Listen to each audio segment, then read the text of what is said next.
Hello bachcho, let's read the question.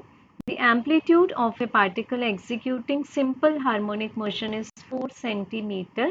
At the mean position, the speed of the particle is 16 centimeter per second. The distance of the particle from the mean position at which the speed of the particle becomes 8 square root of 3 centimeter per second will be. सो बच्चों given है हमें एक ऐसा particle जो कि simple harmonic motion perform करता है और इसका एम्पलीट्यूड गिवन है हमें 4 सेंटीमीटर। तो इसका जब हम लीनियर डायग्राम ड्रॉ करेंगे तो मान लेते हैं कि O be the mean position, A be the right extreme position and B be the left extreme position. अब बच्चों गिवन है हमें यहाँ पर कि मीन पोजीशन पर इसकी स्पीड है 16 सेंटीमीटर पर सेकेंड। तो as we know main position पर हमें जो स्पीड मिलती है वो मैक्सिमम स्पीड होती है और इसका आंसर आता है the product of amplitude and the angular frequency. अब बच्चों हमें एक पर्टिकुलर पॉइंट पर स्पीड गिवन है, मान लेते हैं पॉइंट पी। यहाँ हमें स्पीड गिवन है 8 square root of 3 centimetre per second. तो हमें फाइंड करना है कि इस पॉइंट P का डिस्टेंस मीन पोजीशन से कितना है। तो मान लेते हैं x है।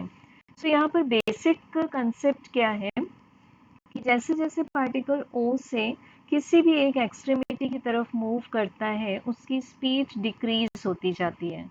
तो यहाँ मान रहे हैं कि पॉइंट P पर स्पीड हो चुकी 8 स्क्वायर रूट ऑफ 3। तो हमें फाइंड करना है x।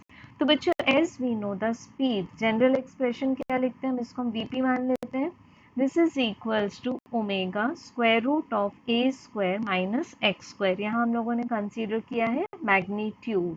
अब बच्चों अगर हम इस ओमेगा को शिफ्ट कर दें इनसाइड द ब्रैकेट तो ये हो जाएगा square root of A omega bracket square minus omega square x square. अब बच्चों हमें पी पॉइंट पर स्पीड कितनी गिवन है, 8 स्क्वायर रूट ऑफ 3 गिवन है और हमें वी मैक्स की वैल्यू देख सकते हैं, ए ओमेगा की वैल्यू गिवन है 16।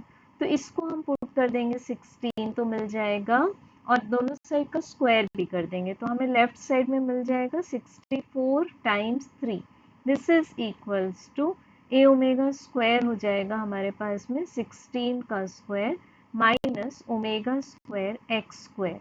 सो बच्चों अब यहाँ से हम देख सकते हैं कि ये जो 16 मल्टीप्लाइड बाय 3 है ये होगा 192। 16 स्क्वायर हो जाएगा हमारे पास में 256 minus omega square x square. तो इसको हम क्या मान लेते हैं, इक्वेशन नंबर 1। अब क्वेश्चन में हमें रिक्वायरमेंट किसकी है, ओमेगा की। तो इसके लिए हम ले लेंगे ए ओमेगा की जो वैल्यू गिवन है 16, एम्पलीट्यूड कितना गिवन है 4। तो इसको जब पुट कर देंगे 4 सेंटीमीटर तो हमें ओमेगा की वैल्यू मिलेगी 16 डिवाइडेड बाय 4। इट मीन्स ये आ जाएगा हमारे पास में 4 यूनिट। तो अब इसको पुट कर देंगे इस ओमेगा को। So this is omega square means 4 square x square equals to 256 minus 192।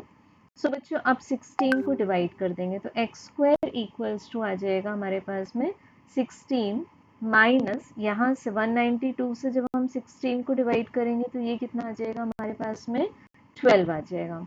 तो एक्स स्क्वायर इक्वल्स टू आ गया 4 तो एक्स की वैल्यू आ जाएगी हमारे पास 2 centimetre. So correct answer will be option D. Thank you.